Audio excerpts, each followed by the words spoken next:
There is no contract more celebrated than the one that devours men. It is dressed in flowers, sealed with kisses, sanctified by gods and states alike. Yet beneath its vows lies a quiet cruelty.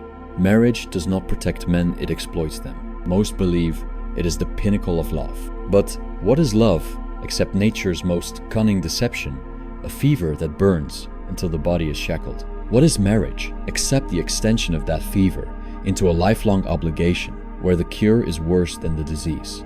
You are told marriage will complete you, that it will soften the loneliness, bring meaning to your days, and keep death at bay. But Schopenhauer was right. Love is not sacred. It is the bait of the species, tricking you into servitude. And marriage is the cage built around your blindness. The young husband, he is 27, a man not yet weathered by time, but already restless in his solitude. His friends tell him he should settle down. His mother asks when the grandchildren will arrive. His father speaks of responsibility with a mixture of pride and envy. He feels the pressure not as chains, but as approval. He mistakes expectation for destiny. She appears beautiful not because of who she is, but because of what she represents. An escape from emptiness, a promise of stability, a mirror in which his desire seems noble. They fall in love, or what he calls love, though it is in truth intoxication. He kneels with trembling hands, offers a ring he cannot yet afford, and the crowd applauds his surrender. The wedding day is a carnival of illusions. White fabric, smiling relatives, champagne spilling over the edges of glasses. He looks into her eyes and believes he sees eternity, though eternity has never once appeared in human affairs. He signs his name on the certificate, unaware that his signature is the first nail in the coffin of his independence. At first, it feels like triumph. They live together, laugh together, share meals and sheets. But the bloom fades faster than he expected. Passion dwindles, the bills arrive. The apartment demands repairs. Her affection, once spontaneous, becomes conditional, a negotiation of moods, demands, subtle accusations. His paycheck is no longer his own. His evenings, once his, are now filled with the choreography of compromise. He tells himself this is adulthood, but secretly he feels the stirrings of something darker, a quiet sense of entrapment. The life he dreamed of is no longer his. It belongs to both, which means in truth it belongs to neither. Marriage begins with a vow of love and ends with an invoice of labor. The middle-aged husband, he is 45 now, his shoulders bent not by age alone, but by decades of silent duty. His mornings begin before dawn, not because he chooses them, but because bills do not wait. The children are teenagers, and their needs outpace his capacity. His wife is no longer his lover. She is his accountant, his critic, his reminder of everything he has not achieved. At work, he is drained. At home, he is drained. He sits at the dinner table, chewing food that tastes of resignation. Conversations are pragmatic. Repairs, tuition, complaints. Affection has evaporated into routine. He remembers the woman he once adored, but she no longer exists, replaced by a figure he cannot recognize without grief. He tries to escape in small ways, scrolling through his phone late at night, searching for laughter, distraction, even images of other lives he will never live. But every escape collapses into silence, and in that silence he hears the truth. He has bartered his freedom for a structure that consumes him. He considers leaving, but leaving means disgrace, financial ruin, alienation from his children. He imagines the courtrooms, the division of property, the bitter accusations. He imagines himself alone in a rented room, half his wages gone, his reputation destroyed, and so he remains. Marriage teaches man endurance, not the noble endurance of suffering for truth, but the pitiful endurance of suffering for appearances. The old husband, 70 now, his body weakened, his labor almost forgotten. The children are grown, absorbed in their own lives.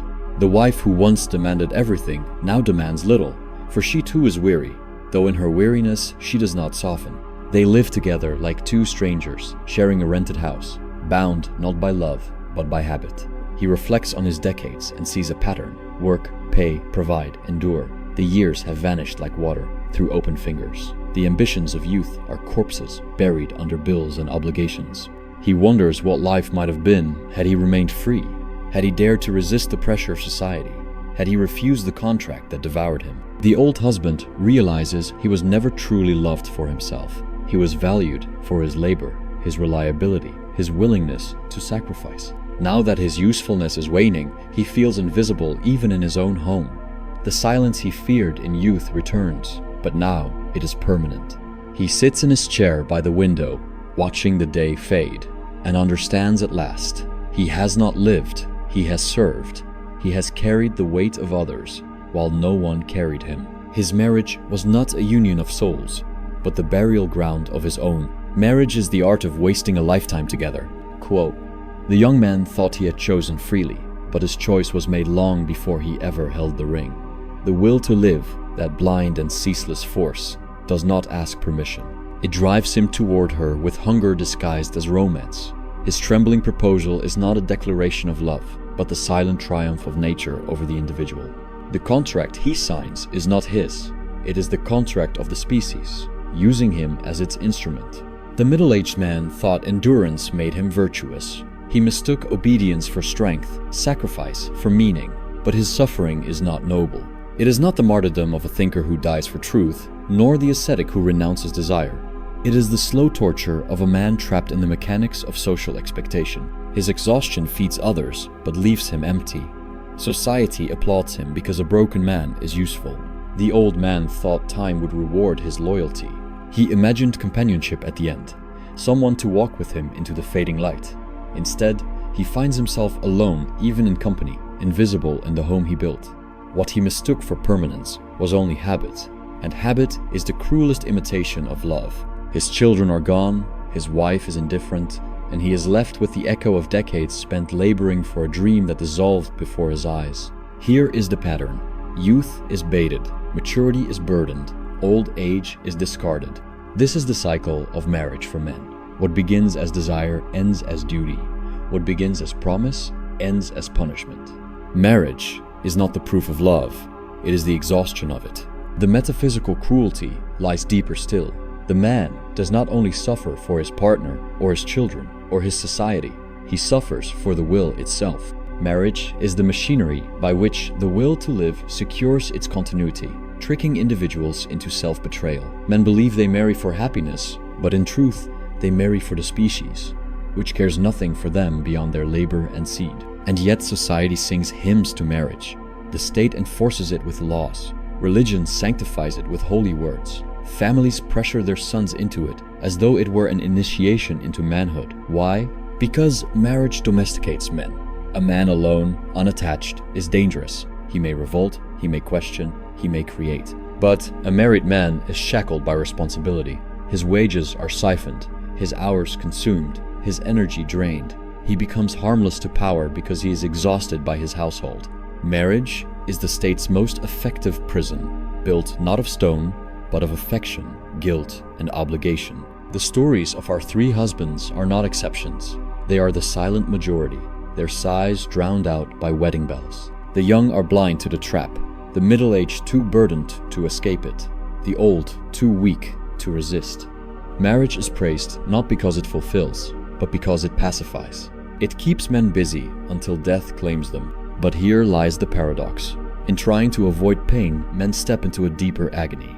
The young man marries to escape loneliness, only to find himself lonelier than ever unseen by the very woman he once adored. The middle-aged man endures to preserve stability, yet his endurance becomes its own punishment. The old man remains for the promise of companionship, yet discovers the bitter truth. Habit is not love, and proximity is not presence. The avoidance of suffering leads only to greater suffering. By fleeing the discomfort of solitude, men embrace the despair of servitude. Marriage is not the answer to loneliness, it is its multiplication. Every age creates prisons to contain its men. In the ancient world, it was the battlefield, where men died nameless for kings who feasted on their corpses. In the modern world, it is the household, where men surrender their freedom not to the sword, but to the bed, not to tyrants, but to obligations. The battlefield at least offered glory. The household offers only fatigue. Marriage, then, is not a private affair. It is a political necessity. Governments favor it because it stabilizes the restless male, redirecting his power into harmless repetition. Mortgages, taxes, diapers, anniversaries. Religions praise it because it transforms blind lust into sanctified duty, converting instinct into ritual. Families demand it because it guarantees the production of grandchildren and the continuation of the bloodline. In every direction, forces greater than the individual conspire to convince him that what is servitude is actually salvation. Marriage survives not because it fulfills, but because it functions. And yet, the illusion must be maintained. If men saw clearly that marriage is exploitation, they would revolt. Thus, culture manufactures an endless mythology. Love songs, romantic films, novels, comedies about happy families. Every work of art that glorifies marriage is propaganda for the will to live. Even the tragedies, the bitter divorces, the quarrels, the betrayals serve the system, for they portray the collapse of marriage not as proof of its futility, but as the failure of individuals. The institution is never blamed, only the man who could not endure. Society never asks if marriage is just only if the man has worked hard enough to deserve its failures. The cruelest deception is this: the man believes he marries for himself, when in truth he marries for others.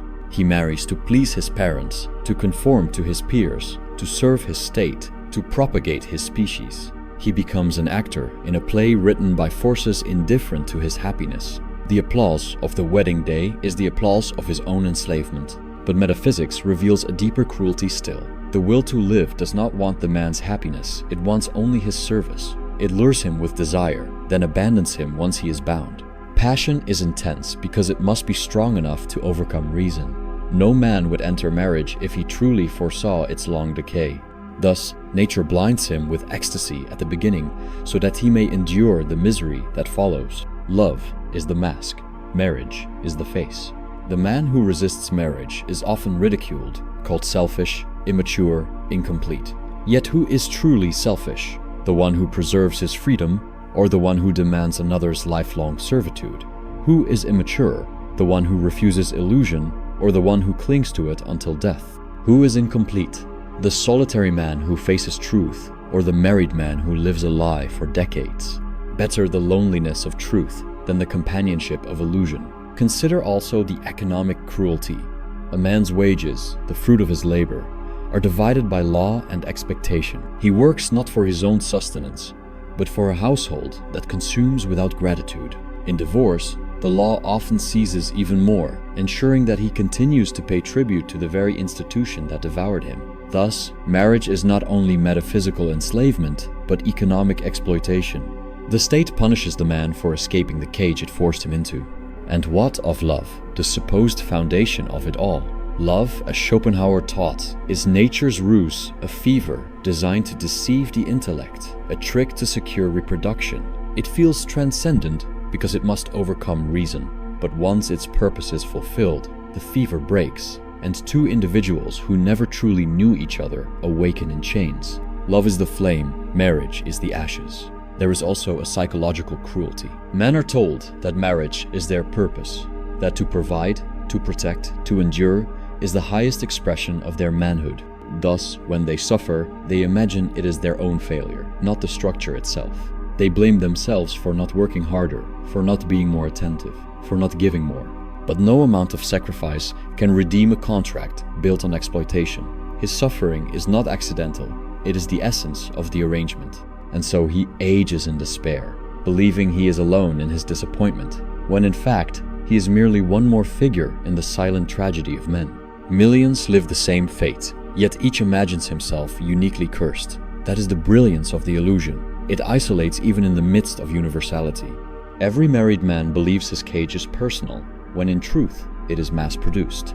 The old husband, staring through the window at his fading days, is the perfect emblem of this cycle. He has given his youth, his middle years, his strength, his wealth, and even his dreams to the institution of marriage. And what does he receive in return? Habit, indifference, silence. He looks at his wife and sees not the goddess of his youth, but the companion of his exhaustion. He looks at his children and sees not gratitude, but absence. He looks at himself and sees nothing at all. This is the truth men are not told. Marriage is not designed for their fulfillment, but for their depletion. It is the process by which the will extracts every drop of strength from them until nothing remains but a husk. And then, once they are emptied, they are discarded. Marriage does not complete a man, it consumes him. So what remains when the veil is torn? When the wedding bells fade into echoes and the promises collapse into silence, What stands before a man is not a ruined marriage, but the truth of existence itself.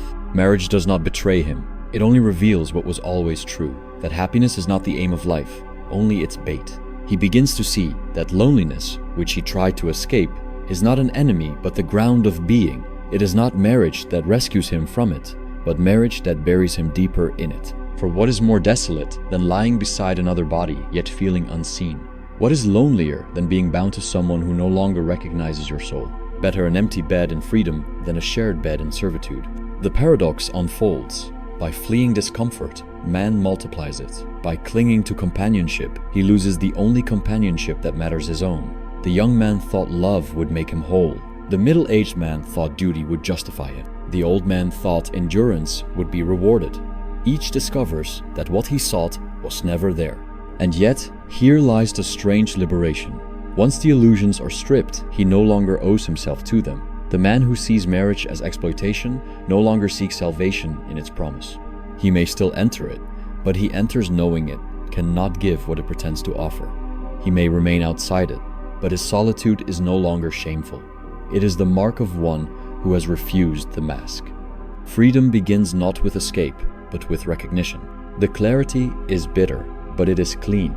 When a man accepts that life is suffering, he is no longer deceived by its false consolations. When he accepts that love is a trick of the will, he no longer builds his life upon it. When he accepts that marriage is not fulfillment but consumption, he no longer sacrifices his years to it in ignorance. What remains is not joy, but strength. The strength of a man who looks at the world's most celebrated institution and sees not salvation but shackles. The strength of a man who faces solitude and does not tremble. The strength of one who lives not by illusion but by truth. Liberation is not escape from pain, it is escape from lies. So I say this, not with hope, but with sobriety. Face discomfort. Stare into the void where illusions crumble. Do not flee from the silence that terrifies you, for it is the only honest companion you will ever have. Let the flowers of ceremony wither. Let the vows dissolve. Let the applause of society fall mute. In that stillness, you will discover not happiness, but and authenticity, though barren, is freer than any love song, any vow, any ring. The silence that follows disillusion is not emptiness, it is revelation. When the applause of society dies away, when the ring rusts, when the photographs yellow and fade, what remains is the man stripped bare of illusion. And though this nakedness terrifies him, it is here that he encounters his first taste of truth. Truth is not a crown. It is a wound that does not heal, but it is yours. You see, the man who has seen through marriage is not a cynic. He is not bitter because he has lost, but awakened because he can no longer be deceived. To live without illusions is not a failure. It is a form of resistance. For what is resistance, if not the refusal to bow before lies? Think of the old husband again, sitting in his chair by the window. He regrets, he aches, he sees how his years were consumed. Yet imagine another man, equally old, equally alone, but who never surrendered his freedom to the contract of servitude. His life may be barren of companionship, yet his solitude is honest. His regrets are lighter, because they are his own. He suffers as all men must suffer, but his suffering is not wasted in the machinery of exploitation. His pain is at least authentic, unpurchased, unchained. Solitude is not the absence of love. It is the refusal to sell your soul for counterfeit coins. The shift is this. Loneliness ceases to be a disease once you stop treating it as something curable. Men flee from loneliness because they imagine it abnormal, but it is the essence of existence. To be alive is to be separate, to stand as an individual consciousness in a world indifferent to it. Marriage does not dissolve this separation. It conceals it under routines. But the ache returns in silence, sharper, crueler, because it has been betrayed by false promises. Once you accept loneliness, it loses its sting. Once you stop bargaining with it, it ceases to bargain against you. It becomes not enemy, but mirror. Loneliness reveals what companionship conceals, the abyss at the core of the self.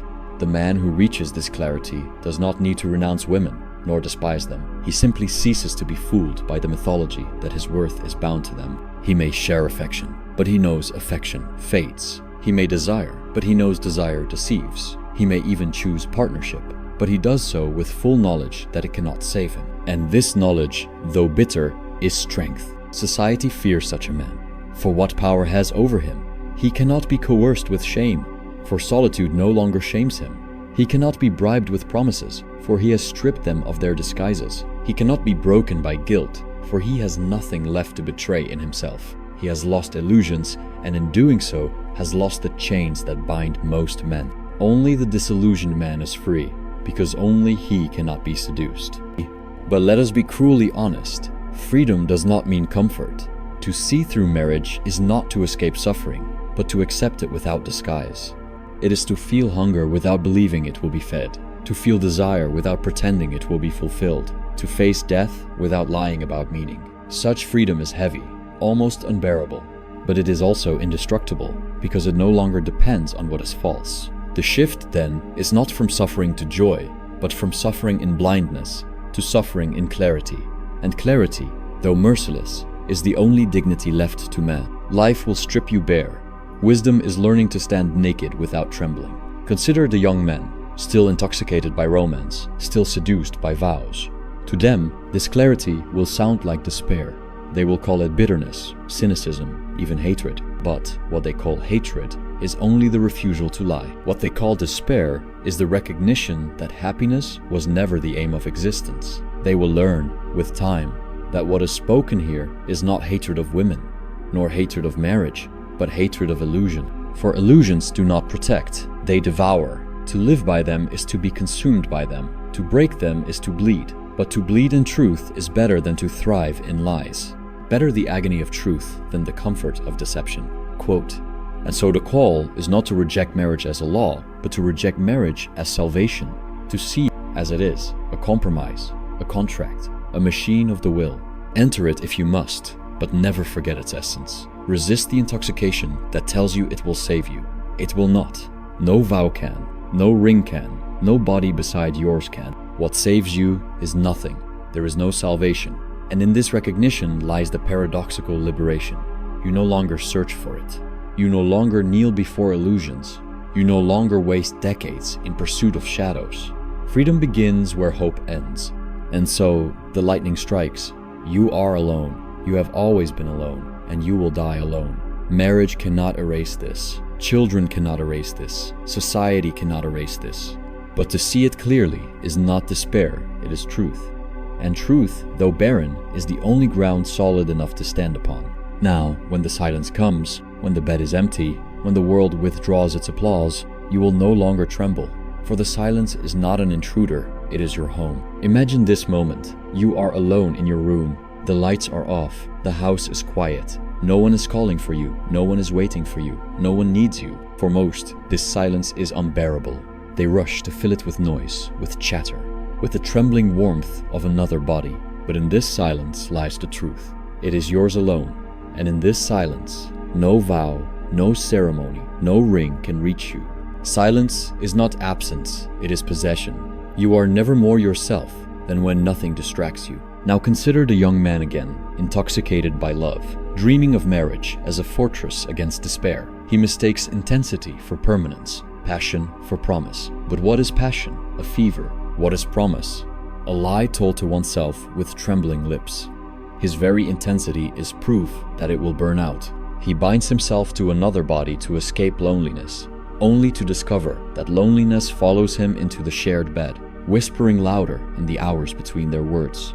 The middle-aged man tries to endure. He has learned compromise, sacrifice, discipline. Yet what is endurance but the art of slow destruction?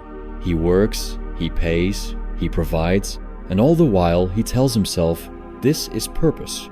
But purpose is a narcotic. It dulls, it sedates, it prolongs the sentence. When he finally lifts his eyes from the endless grind, he sees not purpose fulfilled, but life extinguished in increments. The old man, sitting by the window, sees all this with bitter clarity. He has given himself away piece by piece, and for what? He is not cherished. He is not remembered. He is tolerated. The system has drained him and tossed him aside. He has been used by nature, by society, by family, and now he is nothing but a vessel emptied of its strength. His reward is silence, but it is not the liberating silence of solitude. It is the silence of being forgotten. Marriage does not protect you from loneliness. It only delays it and makes its return unbearable. Here, the shift becomes sharper. Do not mistake these stories for exceptions. They are the rule. The exception is the man who dares to face the silence directly, who refuses the bait, who sits alone and does not tremble. Such a man is rare, because he refuses what the world worships. He is scorned by his peers, pitied by his parents, feared by the state. But he alone is free. Freedom is purchased not with gold, but with the courage to be despised. This is why clarity feels like lightning. It does not warm its ears. It does not comfort, it illuminates. To see marriage for what it is, to see love for what it is, to see loneliness for what it is to stand alone beneath a storm that tears the illusions from your flesh. But when the storm passes, you remain standing, naked, wounded, but untouchable. And here lies the paradox that terrifies most. Nothing will save you, and yet nothing can take this clarity from you. It is the one possession no court, no spouse, no state can divide. It is yours entirely, because it is carved into you by suffering itself. Clarity is the only inheritance worth keeping. To the man still dreaming of rescue, this sounds unbearable. But rescue itself is the cruelest lie. No one comes. Not wife, not children, not society, not God. You were born into solitude. You will live in it, and you will die in it.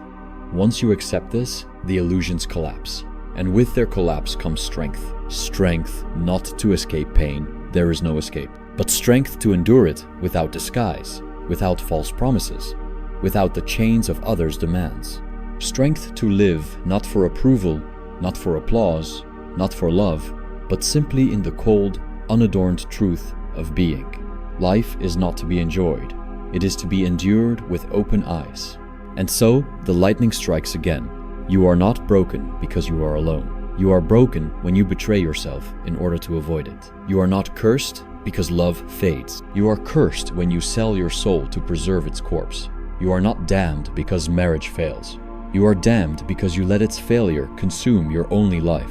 To see through this is to reclaim yourself. Not joy, not peace, not fulfillment, those are illusions. But yourself, unchained. And though the world may call this despair, it is in truth the highest dignity left to man. Dignity is the crown of the disillusioned. You have heard the stories. You have seen the young husband tricked by passion, the middle-aged husband devoured by duty, the old husband abandoned by the very life he built. You have followed the path from intoxication to exhaustion, from illusion to clarity. And now you stand where they stood, but with one advantage. You have seen through it before the chains close. The world will continue to sing hymns to marriage. Families will continue to pressure you. Culture will continue to intoxicate you with songs and films. The state will continue to punish you if you resist. The illusion will not disappear simply because you know the truth. But once you have seen through it, it cannot own you. You may still enter marriage, but never blindly. You may still remain single, but never ashamed. Knowledge does not free you from pain. It frees you from lies. Do not mistake this clarity for joy. Joy is fleeting, and life does not yield it as a reward. This clarity is not salvation, but armor. It does not make existence easier, but it makes it bearable in its true form. You no longer kneel before illusions. You no longer sacrifice decades to shadows. You live as all men must live, in solitude, but you live without betrayal. And this is the final shift. Solitude is not your punishment. It is your condition. You cannot escape it. But you can embrace it as your own, rather than disguising it with contracts and vows that only deepen the wound. Better the wound that is mine than the comfort that betrays me. So, when the silence comes, and it always comes, do not run. Do not fill it with shallow company, with artificial smiles, with obligations disguised as love. Face it. Stare into it until it no longer terrifies you. For in that silence lies the only truth you will ever possess. You are alone, and in that aloneness, you are free. Marriage will not rescue you. Love will not rescue you. Nothing will rescue you. And yet, in this absence of rescue lies the strange strength of one who no longer seeks it. Freedom begins where the last illusion ends. So let the flowers wilt, let the vows dissolve, let the myths collapse. Stand in the silence, feel its weight, let it crush you, and you will find that you cannot be crushed. For what is already broken cannot break further, and what is disillusioned cannot be enslaved. The silence you feared is the silence that frees.